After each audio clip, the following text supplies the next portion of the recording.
ইরানকে সামরিকভাবে কুপঘাত করা যায়নি। এখন বিকল্প পরিকল্পনা হচ্ছে অর্থনৈতিকভাবে একেবারে বিপর্যস্ত করা। সেই জন্য ট্রাম্প ঘোষণা করেছেন, ইরানকে সাহায্য করলে শাস্তি পেতে হবে এবং সেই শাস্তি হবে কঠিন শাস্তি, যে কোনো দেশের বিরুদ্ধে শাস্তি। তো সেটা তো চীন, রাশিয়া কখনোই তোয়াক্কা করে না, তুরস্ক তোয়াক্কা করে না। কি শাস্তি দিবে? তার মানে আর একটা অর্থনৈতিক বিশৃঙ্খলা তৈরি হবে।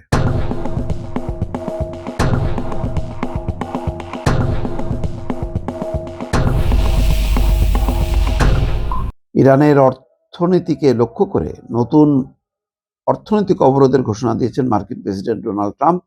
বুধবার এই ঘোষণা দিয়ে তিনি বলেন, ইরানকে সাহায্য করা বা দেশটির সঙ্গে ব্যবসা করা যে কোনো দেশকে মারাত্মক শাস্তির মুখে পড়তে হবে।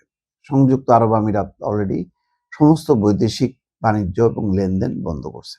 এটা হয়তো তারই একটা অংশ এবং এটা হয়তো ঝুঁকিতে পড়বে। ইরানের প্রতিক্রিয়া এখনো জানা যায়নি। ইরান কোনো ব্যাখ্যাও দেয়নি যে এটার ফলে কি হবে। সামাজিক যোগাযোগ মাধ্যম ট্রুথ সোশ্যালে দেওয়া এক বার্তায় ট্রাম্প লেখেন, আজ আমি যে কোনো দেশের বিরুদ্ধে নেওয়া সবচেয়ে বিধ্বংসী অর্থনৈতিক অভিযানের ঘোষণা দিচ্ছি। এটি হবে অভূতপূর্ব মাত্রার অর্থনৈতিক যুদ্ধ এবং একঘরে করার পদক্ষেপ। তিনি আরো বলেন, কোনো দেশ যদি তাদের আর্থিক প্রতিষ্ঠান, ব্যবসা, বিমানবন্দর বা সরকারি সংস্থাকে ব্যবহার করে ইরানকে যে কোনো ধরনের সুবিধা দেওয়ার সুযোগ দেয়, তবে তাদের নিজেদেরই ভয়াবহ অর্থনৈতিক পরিণতির সম্মুখীন হবে। তবে নির্দিষ্ট করে কোনো দেশের নাম বা শাস্তির ধরন তিনি উল্লেখ করেননি। ট্রাম্প আমেরিকা এখন কাগজে বাঘে পরিণত হয়েছে, এটা অনেক আগেই প্রমাণিত হয়েছে।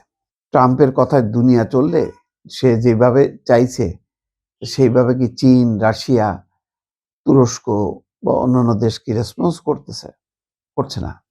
এটা হলো একটা ভয় দেখানো এবং ইরানকে আরো চাপে ফেলা। ইরান তো চাপে আছেই। ইরানের কষ্ট হবে 9 কোটি মানুষ। ইরানের 9 কোটি মানুষ আরো সংকটের মধ্যে পড়বে। কিন্তু এই সংকটের মধ্যে পড়েও ইরান টিকে থাকবে। আফগানিস্তানকে একঘরে করা হয়নি। আফগানিস্তান পর্যুদস্ত হয়েছে, অর্থনৈতিকভাবে কষ্ট হয়েছে, দুর্ভিক্ষ অবস্থা তাদের চলেছে লম্বা সময়। তারপরেও আফগানিস্তান টিকে আছে, স্বাধীনভাবে টিকে আছে। ইরানও স্বাধীনভাবে টিকে থাকবে এবং স্বাধীনভাবে টিকে থাকাটাই হলো আসল কথা।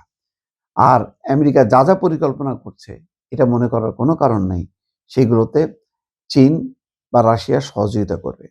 এই দুইটি পরাশক্তি জানে যে এই যুদ্ধে যদি আমেরিকা, ইসরায়েল জিতে যায়, তাহলে তাদের স্বার্থ ক্ষুণ্ণ হবে নানাভাবে।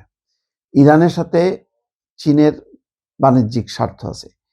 ইরানের 80% তেল কেনে চীন এবং সস্তায়। তাহলে বিকল্প কোনো উৎস আছে? চীনের নেই। আর আমেরিকা এশিয়ার একটা দেশে এসে আধিপত্য চালাবে, সেখানে জয় নিয়ে এসে বাড়ি ফিরবে, এটা চীন কোনোদিনও হইতে দেবে না। এই কারণে এই ট্রাম্পের এই সমস্ত বক্তব্য হচ্ছে আসলে চীন এবং রাশিয়ার উদ্দেশ্য করে। তো চীন, রাশিয়া কোনোদিনও পর্যদস্ত হবে না, তোয়াক্কা করবে না। চীনের যে অর্থনৈতিক আধিপত্য সারা বিশ্বব্যাপী, তাতে এই আধিপত্য কমানোর চেষ্টা মানে হচ্ছে তার বিকল্প কোনো দেশ নাই যেগুলো পূরণ করতে পারবে।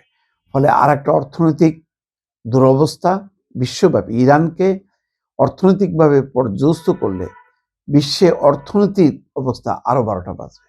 সেটা ট্রাম্প বোঝে না তা না, বুঝেও হুমকি ধামকি দিয়ে সে কোনো রকমের নভেম্বরে তার যে মধ্যবর্তী নির্বাচন, সেই নির্বাচনের বৈতরণী পার করতে চায়। এটাই হচ্ছে আসল কথা।